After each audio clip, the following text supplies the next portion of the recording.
Society రూల్స్కి విరుద్ధంగా ఏదైనా జరిగితే దానికి ఒక పేరు పెట్టి వింతగా చూస్తుంది ఈ లోకం. నేను నీకు నా మనసులో మాట చెప్పేది నువ్వు లెక్చర్స్ ఇస్తావని కాదు. నువ్వు చెప్పింది సింపుల్గా సమాధానం చెప్పేంత చిన్న సమస్య కాదు, ప్రపంచం మొత్తానికి సవాల్ చేసే ప్రశ్న. అందుకే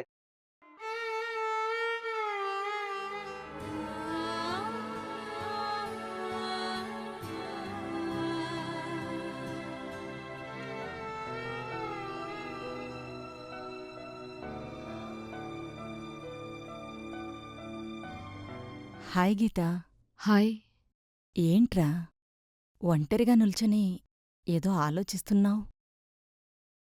ఇప్పుడు ఈ లోకాన్నంతా తన రెక్కల కింద కోడిపిల్లలా దాచుకున్న ఈ చీకటి రేపు ఉదయాన్నే సూర్యుడు రాగానే వెళ్ళిపోతుంది కదా. అవును, కాని చీకటి ఒకటే ఉంటే సరిపోదు కదా. ఈ ప్రపంచం బాగుండాలంటే వెలుగు కూడా కావాలి. వీటి రెండిటి కలయికే ఒక అందమైన రోజు. ఏదీ శాశ్వతంగా ఉండదిక్కడ. లేటొచ్చిందే కాకుండా లెక్చర్స్ ఇస్తున్నావా? దూరం నుంచి రావాలి కదా, లేటైపోయింది. సారీరా. సరే. ఎలా ఉన్నావ్? బావున్నా. మీ నాన్నగారెలా ఉన్నారు? నాన్న కూడా బాగున్నారు. నన్ను కలిసినట్టుగానే ఒకసారి నాన్న కూడా కలవచ్చు కదమ్మా. ఇప్పుడిప్పుడే అన్నీ మర్చిపోతున్నాడు కదా, మళ్ళీ కనిపించి బాధపెట్టడం ఎందుకా అని ఆగుతున్నాను. మెల్లగా వీలు చూసుకుని కలుస్తాను కాని. ఏంటి బక్కచిక్కిపోయావ్? టైంకి తినట్లేదా? తినాలన్న ఇంట్రెస్ట్ లేదమ్మా. ఏ ఇంటిమీద బెంగా? కాదు, నాన్న మీద బెంగ. ప్రతి ఆడపిల్లకీ ఉండేదేలే. అందరాడపిల్లల్లా నేను ఉండకూడదనుకుంటున్నానమ్మా. ఇంతకీ నేను చెప్పిన పనేం చేశావు? హా, మొన్ననే నువ్వు చెప్పిన కొన్ని బుక్స్ తీసుకున్నా. ఎండమూరు బుక్స్తో స్టార్ట్ చేశా. అందులో అంతర్ముఖం చదివాక కొన్ని రోజులు ఆ ట్రాన్స్లోంచి బయటికి రాలేకపోయాను. మెల్లమెల్లగా మిగతావి కూడా స్టార్ట్ చేశాను. గుడ్. ఓల్గా బుక్స్ కూడా చదువు, బావుంటుంది.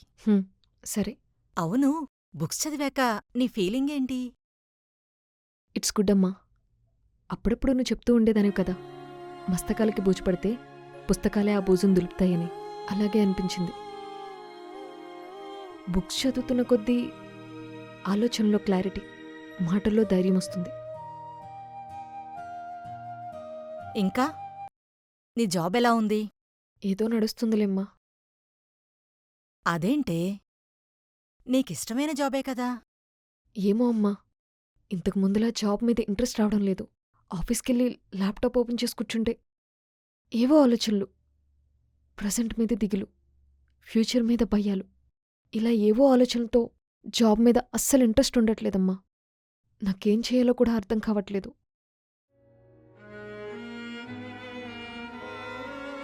నేను 9th క్లాస్లో ఉన్నప్పుడు ఒకరోజు స్కూల్ నుండి వచ్చేసరికి పడుకొని ఉన్న మా నాన్న చుట్టూ అమ్మ, బంధువులు చుట్టూ చేరి ఏడుస్తుంటే నాకు భయమేసింది. మీ నాన్న చనిపోయారని చెప్పి మా అమ్మ నన్ను గట్టిగా పట్టుకుని ఏడ్చింది. అప్పటి వరకు నా ప్రపంచమంతా తానే నిండి ఉన్న నాన్న ఉదయం రెడీ చేసి చాక్లెట్లు, బిస్కెట్లు కొనిచ్చి సైకిల్ మీద నన్ను స్కూల్ దగ్గర దించి నవ్వుతూ బాయ్ చెప్పి వెళ్ళిపోయిన నాన్న నేను వచ్చేసరికి ఏ కదలిక లేకుండా పడి ఉంటే చూసి తట్టుకోలేకపోయాను. బ్యాగ్ పక్కన పడేసి అందర్నీ నెట్టుకుంటూ వెళ్ళి నాన్నని పట్టుకుని లే నాన్నా అని గట్టిగా అరిచాను. అప్పటి వరకు పిలిస్తే పరిగెట్టుకుంటూ వచ్చిన నాన్న అప్పుడు మాత్రం అరిచినా రాలేదు. ఒక్కసారిగా మా జీవితం మారిపోయింది. నాన్న గుర్తొచ్చి చనిపోవాలనిపించేది. అమ్మ దుఃఖాన్ని చూసి ఆగిపోయేదాన్ని. చిన్న చిన్నగా రియాలిటీని అర్థం చేసుకున్నాను. ఆ పెయిన్ని ఓవర్కమ్ చేశాను. కష్టపడి చదివాను. చదువులోనే నాన్నను వెతుక్కున్నాను. నాన్న లేని లోటు చదువు తీర్చింది. ఏ ప్రాబ్లం వచ్చినా నాన్నలా నా వెంట నిలబడింది.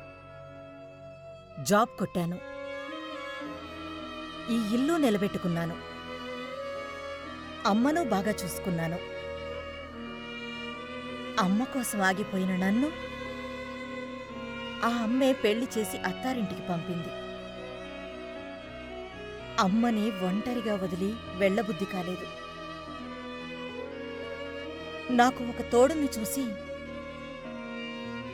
తను మాత్రం అనాథగా మిగిలిపోయింది. అప్పటి వరకు నాదనుకున్న ప్రపంచమంతా ఒక్కసారిగా పరాయిదైపోయింది. వేరే వాళ్ల ప్రపంచంలో నేనొక భాగమయ్యాను. తరువాత నువ్వు పుట్టావు, నువ్వే ప్రపంచమయ్యావు. మా నాన్న చావు నుండి నీ పెళ్లి వరకు ప్రపంచం ఎక్కడా ఆగలేదు. మనం అతిగా ఆలోచించినంత మాత్రాన మనం అనుకున్నవన్నీ జరగవు. భయపడినంత మాత్రాన మన బాధలు తీరవు. ప్రయత్నం ఒక్కటే నీ చేతుల్లో ఉంటుంది. నీ ప్రయత్నం ఆపకు. సమాధానాన్ని కాలానికే వదిలేయ్. ఎవరు ఉన్నా లేకున్నా మన జీవితం ఆగిపోదు. కొన్ని రోజులు వాళ్ళు లేనిలోటు తాలూకు బాధ ఉంటుంది. దాన్ని కూడా ఓవర్కమ్ చేయాలి. ఇవన్నీ నాకు ఎప్పుడు చెప్పలేదేంటమ్మా? ఆ సందర్భం రాలేదు, టైమూ కుదర్లేదు. నువ్వు పుట్టాక నీకు సేవ చేయడంలోనే నా టైమంతా సరిపోయేది. చిన్నగా నడవడం నుండి పరిగెత్తటం వరకు, నా నుండి స్కూల్కి, స్కూల్ నుండి కాలేజ్కి, కాలేజ్ నుండి జాబ్కి పరిగెత్తటంలోనే బిజీ అయిపోయావు. ఇలా నీ పక్కన కూర్చుని కబుర్లు చెప్పే టైం ఎక్కడ కుదిరింది చెప్పు? అందుకేనా మమ్మల్ని వదిలేసి వెళ్ళిపోయావు?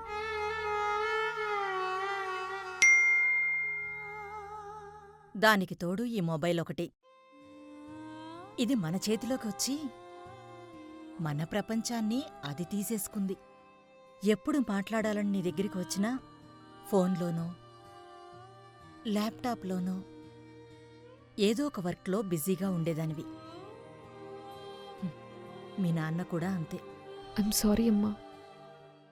సారీ ఎందుకులే గాని, ఏదో చెప్పాలన్నావు, ఏంటి?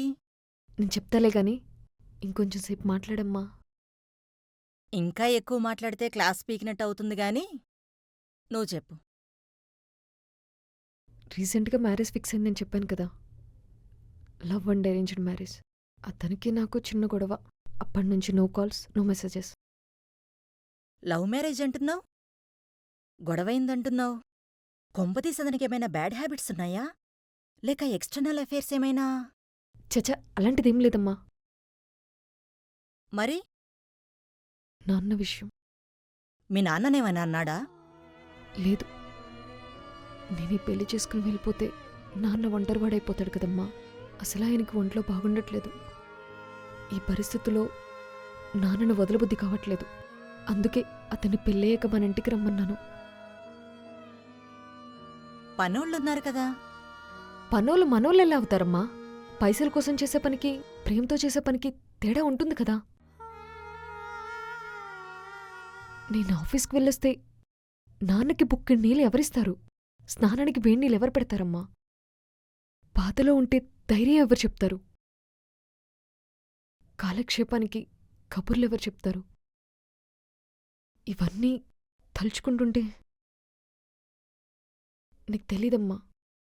నువ్వు మాకు దూరమయ్యాక ఒక్కసారిగా అనాథలం అయిపోయావు. నువ్వు ఉన్నప్పుడు నేనేం చేసినా ఎవరు ఏమనేవారు కాదు.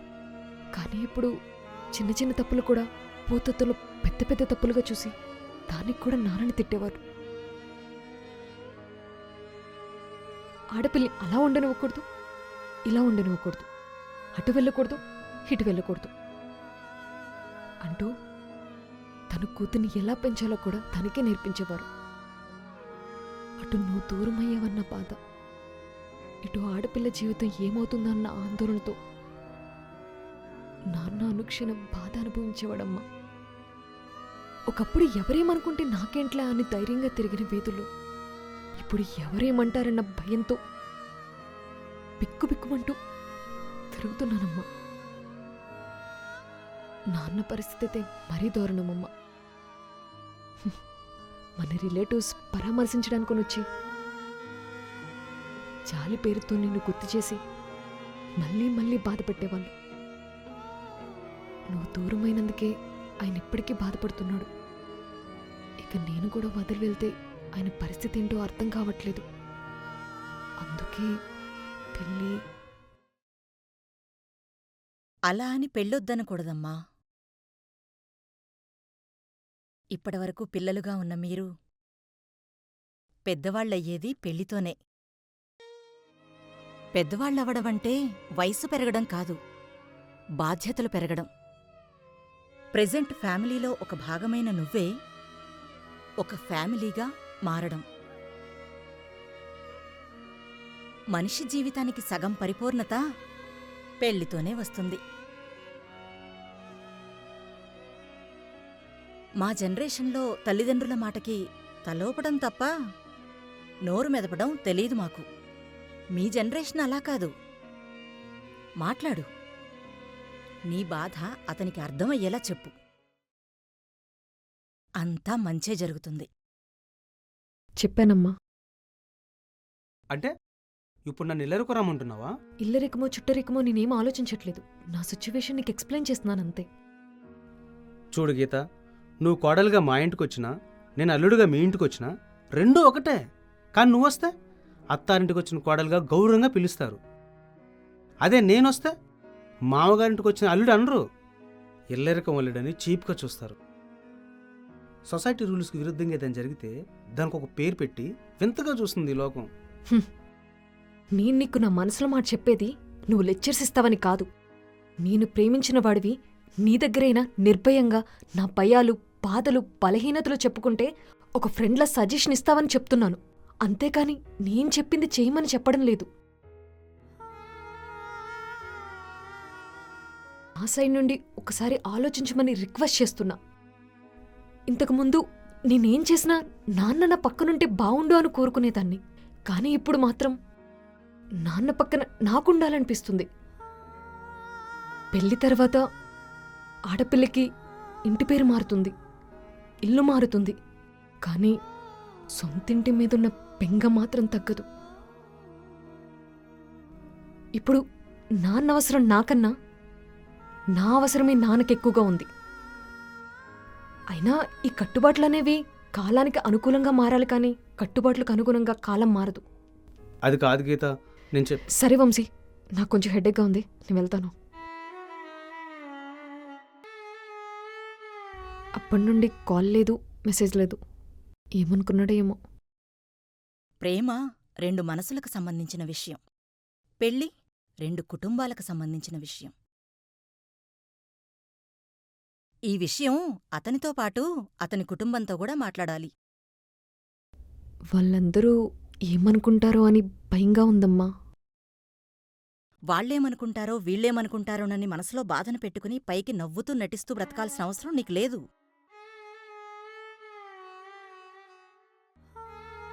ఇప్పటికీ చివరి రోజుల్లో మా అమ్మ పక్కన నేను లేనందుకు బాధపడుతూనే ఉన్నాను.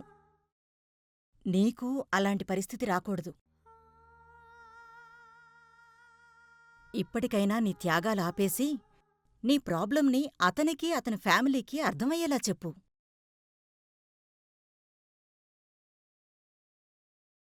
వెంటనే ఒప్పుకోకపోయినా వాళ్ళకి ఆలోచించుకోవడానికి టైమివ్వు.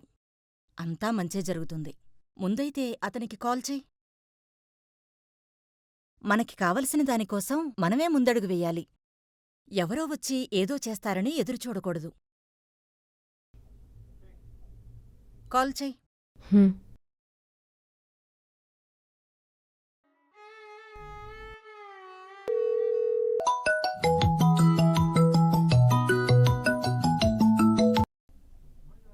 Hi Gita.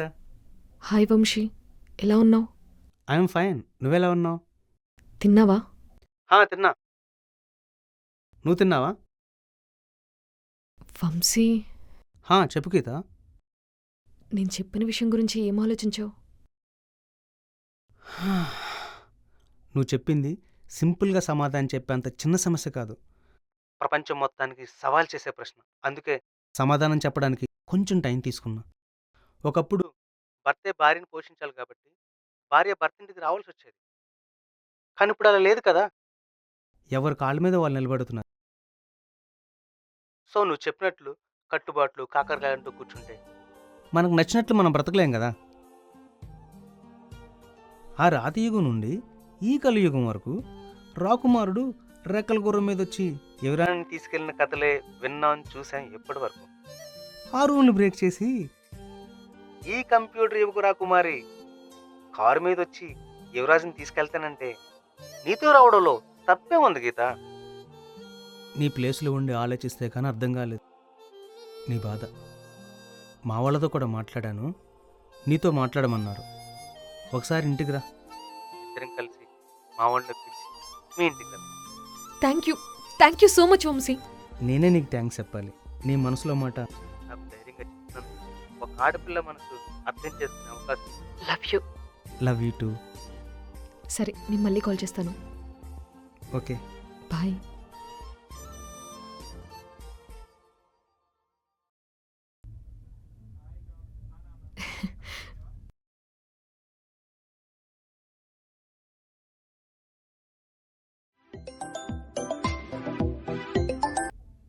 Hello,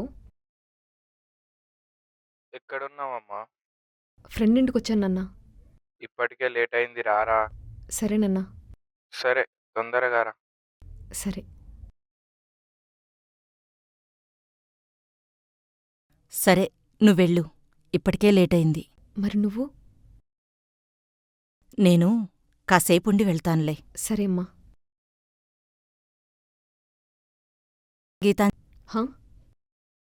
all the best రా గీతాంజలి. థ్యాంక్స్ అమ్మా.